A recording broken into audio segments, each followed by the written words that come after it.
characteristics of a working editor.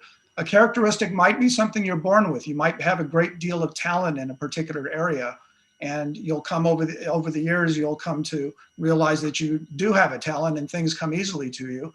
Other things are going to have to be learned. And sometimes they'll come easy and sometimes they won't. As we discuss them, you'll kind of see if they fall into something that you feel like you are already or something you need to improve on. And then a working editor, what does that mean? Well, it's probably easier to say what is not a working editor. If you're shooting your own videos and you're editing your own videos and you do it all by yourself and you upload it to YouTube, then you can pretty much define and set your own workflow in the way that works best for you. But if you're working on a team at a school project, or you get a job and you're working with other editors and producers and collaborators, or heaven forbid, you may have somebody with a scary title like director of production, then you've kind of got to follow a certain method to the madness. And that's what we're going to talk a little bit about here. So the very first thing that you need to be is detailed. Whatever you're working on, you're responsible for the final technical quality of it. And any one frame could mess you up. And these frames kind of tend to hide and jump out at you when you least expect it. Let's say you're working on a 30-minute documentary. Well, in that 30 minutes, there are going to be 54,000 frames. And any one of them might be an upcut, a jump cut, a black frame. It could be a vestige of something left over from a previous edit. It could be just about anything. And you've got to be detail-oriented to go looking for those things. Most times things get rejected for the very small things because the large things are easy to catch. And you don't want to get things rejected, or you don't want to send it into a film festival and then be embarrassed when you see that tiny little thing that you, or quite frankly, nobody else noticed. So on the screen, even though it says 54,000 frames, there's actually 2,000 zeros up there. So multiply that by 27 and you'll get an idea of how much detail there is in a show, again, a 30-minute documentary. So now that you've got all that detail to work with, you need to be organized. You've got to be able to put all these assets that you're working with in a project into places where they can be found relatively easy, especially when other people are asking for things they want you to do. The easiest way I figured out to do that is I have a rule of never putting files directly in the root of a project file or window or panel or whatever software you're working on. Always build a structure of folders in there. And the first ones that come to mind are very easy. Your media should go in a folder. Your sequences should go in a folder. Your music should go in a folder. And every other thing that has its own category should go in a folder, including sound effects. And I mentioned sound effects because this thing keeps bumping on me. There we go. Here's a timeline for you. This is a Civil War documentary that was made by Ken Burns. And in case you don't remember, back in the 1860s when the Civil War was fought, there was no video and there was no film and there was no sound recording, and they just barely had photography, had just started. So all these tracks and tracks of what you see are sound that are being introduced into the program to up the realism of it. So you might have human being sounds, you might have sounds being made by horses, you might have sounds being made by cannons shooting off and rifles. Lots of things. And if you don't keep it organized and somebody comes in and they want some changes, then it's going to be a mess to try and sort out. So organization is very important. The next thing is the big picture. Once you've gotten the idea and habit, I should say habit more than idea, once you've gotten your habits down of working with and being very detailed and being very organized, then you can kind of be like a drone and go straight up in the air and look straight down on your project and see the whole thing from beginning to end and know what it's supposed to be and how it's going to work the best. This is where you start developing your aesthetic about actually making programs that people want to watch, as opposed to ones that people start looking at their phones and wondering how they can get out of watching it. So, and in most cases, the big picture, and vast majority of cases, big picture comes down to one thing. Everything is almost always a story, whether it's a 30-second TV commercial or an 8-hour documentary that's carved up into 4 different nights, 2 hours apiece. Everything tells a story. And every story has a beginning, a middle, and an end. So the roller coaster displays that. It starts somewhere, it goes somewhere, it ends somewhere. And I particularly like this picture because all that steel framework represents all the different edits you have to make to get it to go from one place to another.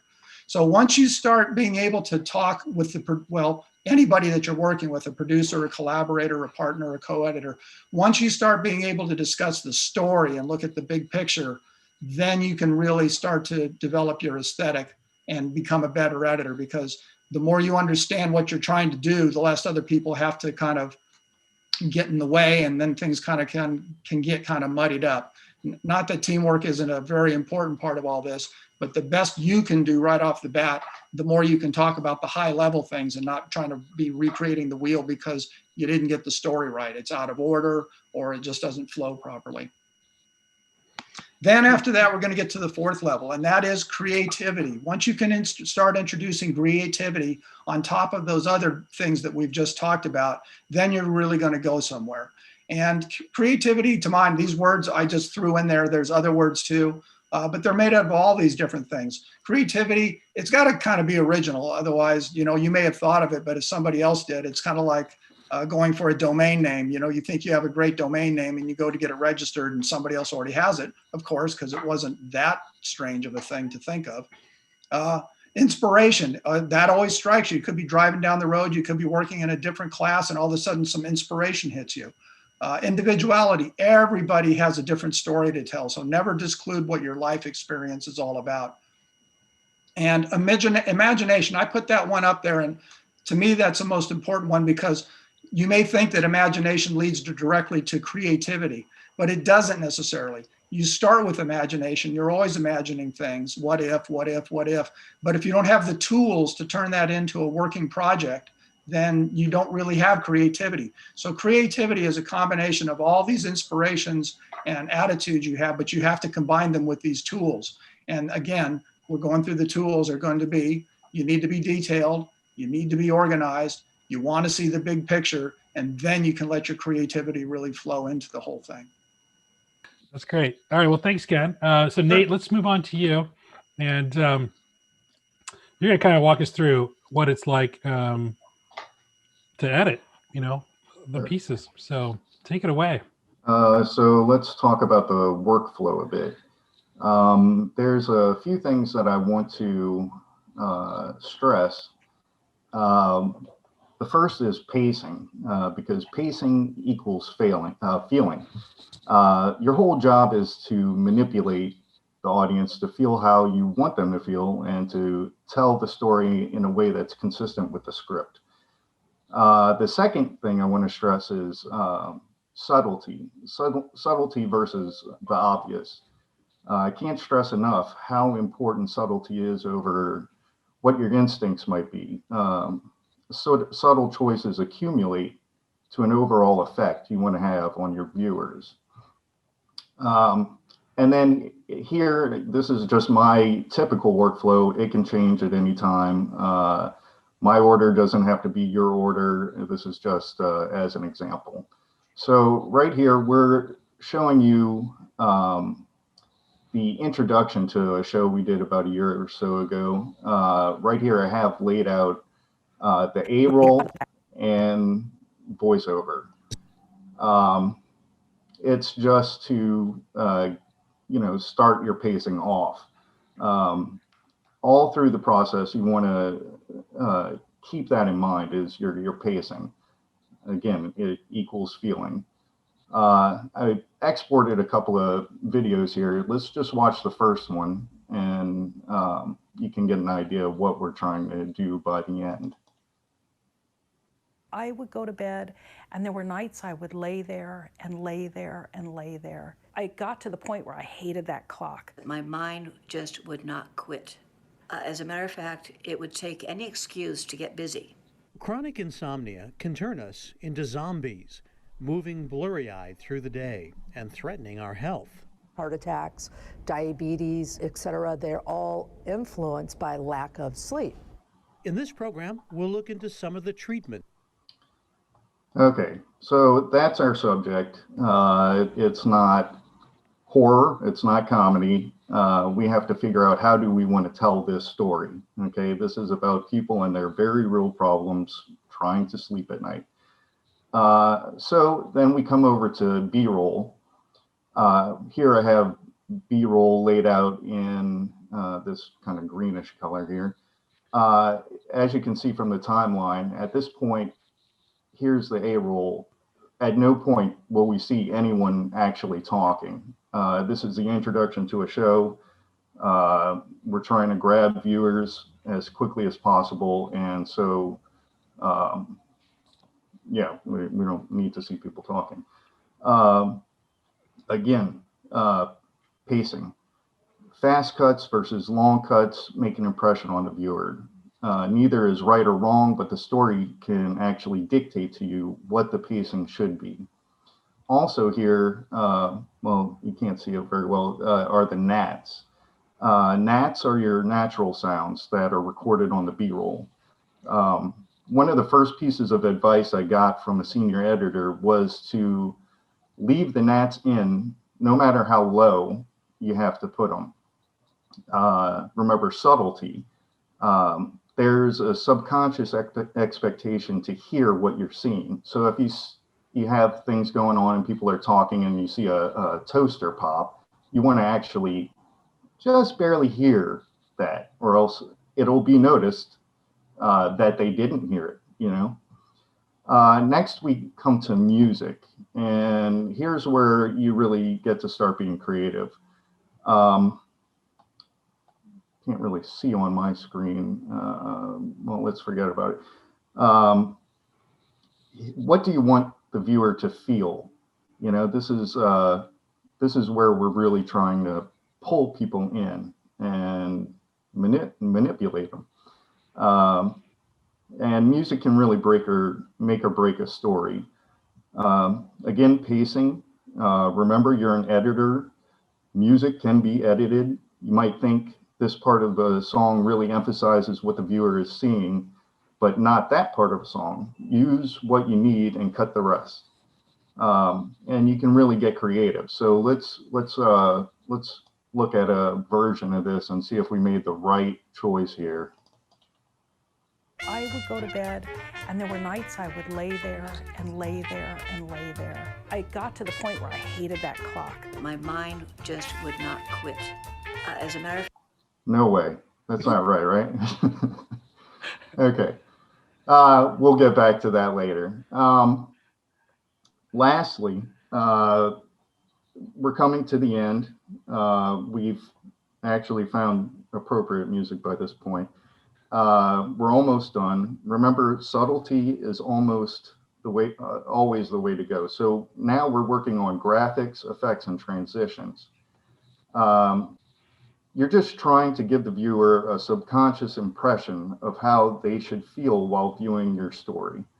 Once you go over the top, you've called too much attention to yourself and the effect is gone. So keep it subtle. So let's just watch a portion of the final product. I would go to bed, and there were nights I would lay there and lay there and lay there. I got to the point where I hated that clock. my mind just would not quit. As a matter of fact, it would take any excuse to get busy. Chronic insomnia can turn us into zombies, moving blurry-eyed through the day and threatening our health. Heart attacks, diabetes, etc., they're all influenced by lack of sleep. In this program, we'll look into some of the treatments and techniques to battle insomnia. We'll also explore other sleep disorders like narcolepsy, restless legs, and obstructive sleep apnea. I woke up in the middle of the night gasping for air. And a disorder that comes with frightening hallucinations. You feel like you're going to die, like something's just going to suck you up or kill you. The latest research and the newest treatments to help us better understand and fight back against the range of disorders that keep too many of us sleep deprived. Okay. So there you have it. That's the culmination of a lot of people's work. Hopefully by the time we've gotten to this point, you've done everybody justice. And it also leads us into that final part you saw, which is the video graphics that Jamie assembled, and he's going to show us how he got to that point as well. That comes together, and we have a introduction to a show. I think we had another question from, let's see, it's Zachary from Wilson C. Riles Middle School asks, how has editing changed over COVID-19? And yeah, how has it changed? How has it came differently? Well, you know, I have kind of here at home, I have, you know, a kind of dumbed down version of what I have in my office at the station. There's nothing I can't do aside from, I can make a show legal here, as in color grading and getting the levels there. But I do have to go into work at least once a week to make sure, you know, I can color everything the way I want it to look and make it viewable for television. There's good. one. Yeah, There's one. How tedious is editing from Rohan? there we go. It's never tedious if you like what you're doing. You know, you're working with a producer, writers. It's going back and forth. You know, one thing you should learn as early as possible is that you might have worked really hard on something and it might have been really tedious and you have to scrap it and start from scratch. Once the heartbreak is done with, then hopefully it's not tedious at all. You know, it's another opportunity to try something else. So Nate, is there anything else on the workflow that you wanted to cover? Or should we turn over to Jamie for some graphics stuff? No, just always remember pacing, and that subtlety is usually the best practices. Practice editing music as well. All right. Thank you. All right, thank you. I tell you what, working with these people, these producers and editors is part of the best thing of the job. And that's, if somebody's going to ask what was the hardest thing so far during the COVID, is not being there with them and being able to work directly with them. So I thought I'd throw that out there because it's very important to work together as a team. All right, well, let me tell you a little bit about what I do. I'll share my screen here.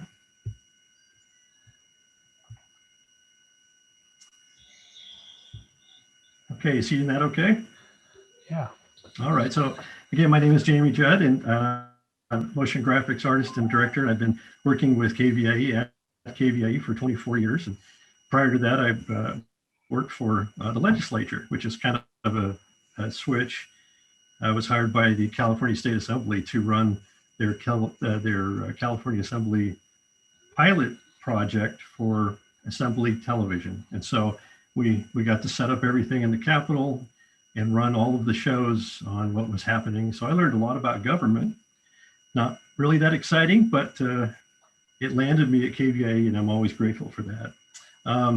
So I want to start with a good analogy because Nate and Ken have both talked about editing and pacing, and you saw a picture of a timeline where things are kind of laid out, video and audio, and how it's cut and mixed. So kind of what I do as art director is a little bit kind of in the picture of this cake would be something that was edited. So you have the audio and the video put together and it's basically edited and it has a good pacing. And now you want to put it's kind of the finishing touches. So the way I look at it is what I do is kind of help put on the frosting and the nice fruit and trimmings, which can include a good design, a show open and titles. We're going to talk about that in a second. Lower thirds are those little graphics on the bottom of the screen that tell you who's talking and informational things. Of course, the credits, which tell you who did the editing and who did the artwork. And bumpers, I don't know if you've heard that term before, but that's a little piece that goes between two segments in a show. It can be animated, it can be visual, it could be just sound, but those are pacing elements, other elements that can be used by the editors. And anything that moves is really kind of what I do mostly, video animation. They call it motion graphics now, but I always like to stick with animation because I'm a big Disney fan from a long time ago. So when everything is looking its best and we add the different show graphics, it's time to, again, revisit things and put the little elements in place. And so what I'd like to talk about really quick is some of my tools that I use, because I know everybody loves fun tools. It's like opening up a new box of crayons or pens or pencils and on a canvas. So some of the tools I use and use a lot, and this is just an example of one spot I did for our on-air fundraising, and that it's built in Adobe After Effects. So I use a lot of Adobe Creative Cloud, among other tools. And After Effects is great because it allows you to edit and really fine-tune your video, your motion, and your sound all together in the same package. And then export that as a graphic that will be added to the timelines and adjusted by the editors. So I'm just a little part that kind of helps to beef up the way the show tells that story. And I want to say that I really appreciate that. And we didn't really talk about this, Ken and Nate and I, but we came up with the same things about editing, I think, as we thought about how to best describe it. And that would be, be organized. I'm a very big picture person because I'm also a director. So I love to see the whole thing. I don't want to have any part that's hidden that I can't figure out. And then it's always all about the story and how it moves people. It's the emotion, it's the advance of information, it's the entertainment. It's all there. So as we collaborate together, and here's some more, it's another picture, I think, of After Effects, some of the screens that you would use. Also build a lot of elements outside of After Effects using various tools like this is Illustrator.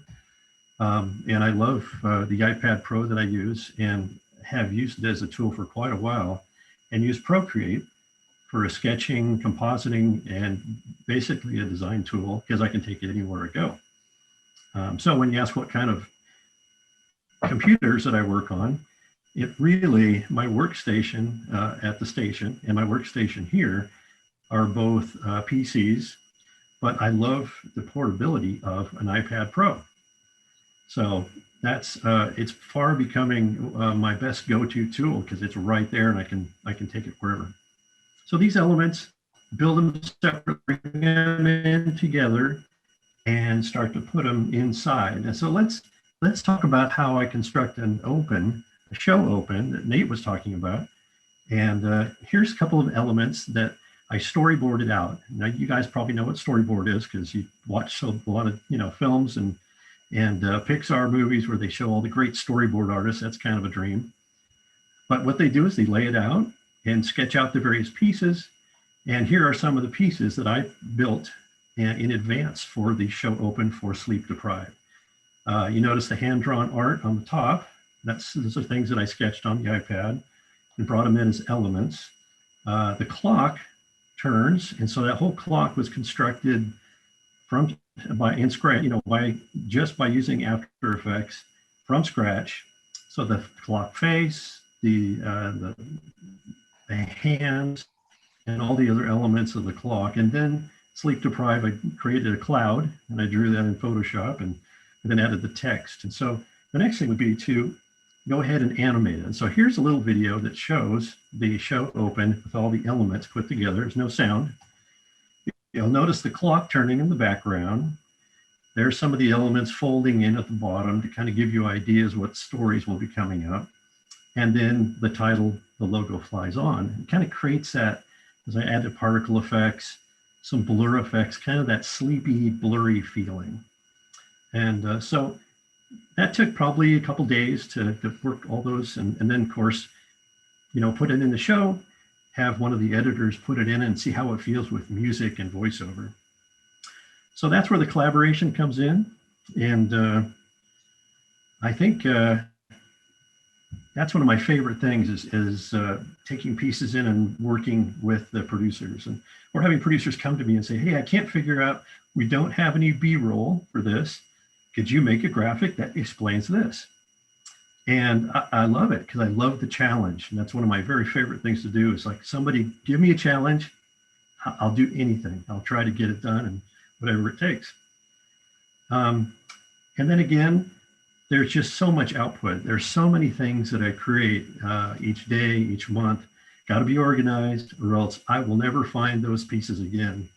And when somebody asks me something that needs to go on the air, it's really critical. So these are just a couple of the animations that I built over time, different promos, different show opens, different title bumpers, and there's some what we call interstitials. They're just little cartoons in our Inside California Education show. And lots of show branding, and these are some of the main shows that we have on the station right now that I've worked on and designed for. So that's kind of where we're at. We're very lucky, and we have a great team to work with. And I tell you what, I can't even imagine having a better career and a better bunch of people to hang out with. And I think that's it for me. Any questions? Yeah, we got lots of questions. Uh-oh.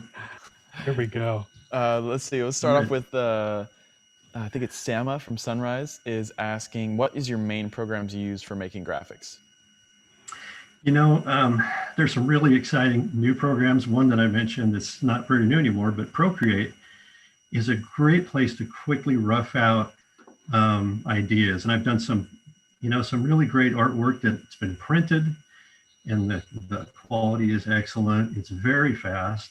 And I also just got Adobe Illustrator for iPad as well. And that's another kind of a transition into the portable artist, where you can take and do anything that you could have done on your workstation on your iPad. And that's getting to be pretty much the case. So I go back and forth between After Effects, Photoshop, Illustrator, Fresco, little program called Mischief that was done by the Foundry a long time ago. You name it, I use it. That helps. Awesome. We had another question come in about bumpers. And basically they're asking, it's Ishana from Wilson C. Riles is asking, does a bumper mean a transition or something else? Can you define what a bumper is? That's a good question. Thanks, Nick. I think that a bumper kind of comes from the news world. I worked in news as well, and that was a bumper or a cushion between two news segments, or where we go out back to the commercials or come back from them. It's a cushion or a bumper, but it's usually it's a transition that goes from one segment to the other, whether it's graphical or not. Usually have a little 5-second music sting, which is a little, chord that you'll recognize as well. Can we do a quick thank you to our presenters? Got Nate and Jamie and Ken, and Ken's got a friend here, it looks like, that's joined us. So can you guys all say thanks real quick to these guys for taking the time to share a bit of their afternoon with us about editing? Thank you all for having us. Thank you. Thank you. Thank you.